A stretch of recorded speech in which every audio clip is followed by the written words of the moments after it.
Do his family send him? I will take the child and watch over him.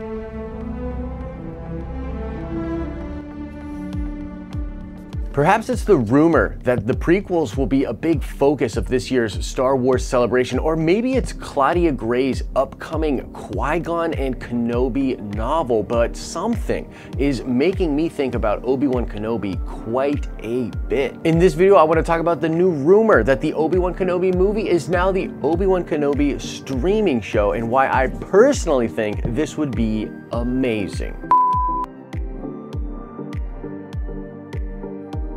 What is up, everybody? Happy Star Wars Sunday to you. I am, of course, Josh, and this is, of course, the Den of Nerds. Oh, and if you're new here, we do Star Wars videos, like every Sunday. Now, before we get into breaking down all the reasons why the Kenobi streaming service would be perfect, I do want to shout out J-Dog something or other here. Man, this is by far the craziest screen name I've ever seen. What is this, like binary? Is this, what's going on here? Either way, you did get the nerd card question correct. Lord Momin's helmet was indeed the MacGuffin from the original Lando comic book, and I love how it tied back in eventually to the Darth Vader comic book run. So you know your stuff, J-Dog. Shout out to you, and we'll do another nerd card question at the end of this video. Okay, so let's briefly talk about the rumor itself before I get into all the reasons why I think this would be so cool. But basically, guys, there was a leak that came out on Reddit that suggested that the Obi-Wan Kenobi movie, which we know was actually in production, has now become the Obi-Wan Kenobi streaming service. And I believe the logic here is that we know a lot of assets and pre-production work had been done on the Obi-Wan Kenobi film itself. After the box office of Solo and, you know, that announcement we had by Bob Iger, it really appeared that Star Wars was going to slow down with at least what was going to be coming out on the silver screen in theaters. Then we heard all of these rumors that a lot of these ideas or properties are actually being pitched and developed for the streaming service now. Now we know, because the streaming service is such a high priority for Disney, and I believe Bob Iger views Disney Plus as a big part of his legacy,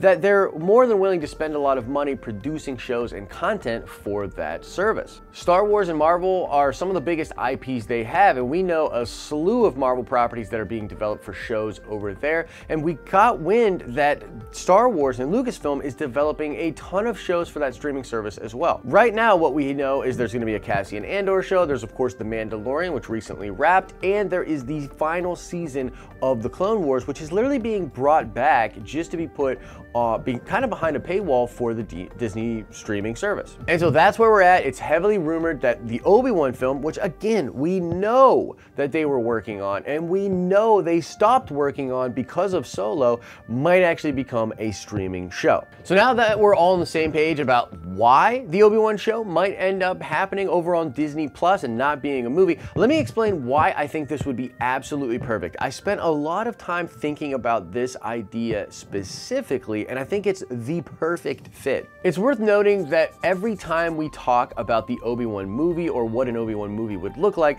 it's often in the time gap where Obi-Wan is, of course, on Tatooine watching over Luke Skywalker. There's a big gap of years there, and not a lot of that stuff is in any of the films, although some of it does make its way into some comic books and even animated shows like Rebels. Now, the type of story that would follow Obi-Wan on Tatooine would naturally be a more intimate and slower paced type of story. This isn't a story about a Jedi jumping around to different planets, fighting different enemies, stopping some kind of great galactic war. This would instead be the story of an ex-Jedi, now with his entire order gone, having just had to maul and almost destroy his former Padawan, is watching the child of that Padawan, and that's his whole mission. Now, in a movie, and especially in a Star Wars movie, there's expectations of just big bombastic action scenes and a lot of really cool eye candy to kind of make it worth it to go see this film. And I think that's one of the disconnects for the Obi-Wan film itself. Like, how would this work exactly if it's more of an intimate story with him just on Tatooine? That kind of feels almost like a lower budget kind of a movie, something a little bit more personal, you know, just all with him kind of on the planet. And so if that type of story, that kind of slower, more intimate story, was put on the silver screen, I think it might disappoint some fans, and it probably wouldn't be a huge draw for more casual audiences. Now, the way I see the conflict going down in this kind of more intimate story would really be between Obi-Wan and maybe like some gangsters or some bounty hunters on Tatooine. He could be fighting sand people, rescuing things from Jawas, just kind of doing his thing on Tatooine, and I imagine the overall plot would build towards him maybe taking out a complete crime syndicate or thwarting some kind of massive hunt by bounty hunters for him specifically on Tatooine. But even still, all of that conflict, if it were to build up, would still feel pretty small and intimate and maybe not be what fans are looking for a Star Wars movie. However, I think this would be perfect for the streaming show. I mean, if we got literally 6 hours here,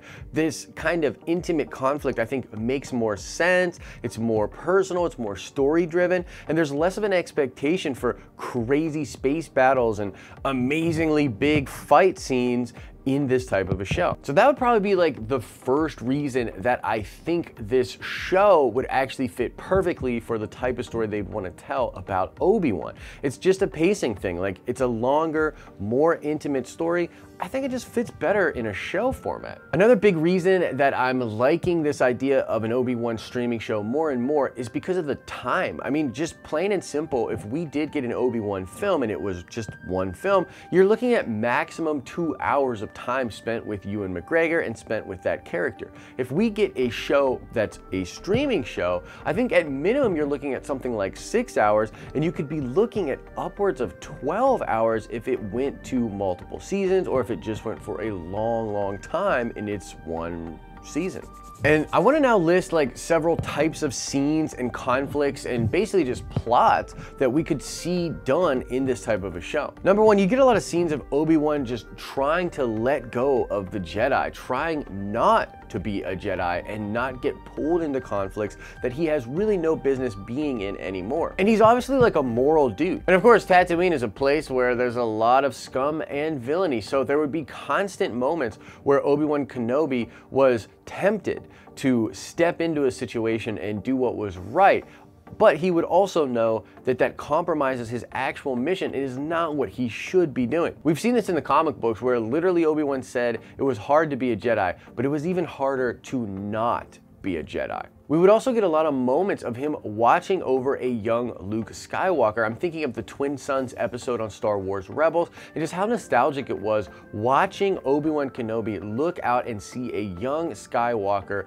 you know, hanging out on the Owens moisture farm. And it's just so cool and so nostalgic. And you could see a lot of different shots of Obi-Wan watching over a young Luke. There would also be moments where Obi-Wan was meditating on what happened with Anakin. Anakin was his brother, and it's such a huge part of Star Wars that Kenobi and Anakin had that relationship, and then Kenobi had to be the one to cut him down, which ultimately did create Darth Vader. And I've always wondered what was going on in Obi-Wan's head as he was on Tatooine watching over the son of the Padawan that he literally left for dead. You'd also get a lot of moments of Obi-Wan training with Qui-Gon Jinn within the Cosmic Force in order to master the abilities given to him by the Shaman of the Wills in order to facilitate the Force Ghosts. Now, Force Ghosts themselves is such a cool idea, and we know that there was training that Yoda had for Obi-Wan while he was in exile, and this training was all to do with Qui-Gon, who was teaching Obi-Wan how to come back from death and be a Force Ghost. In general, this is lore we've all been thirsting for,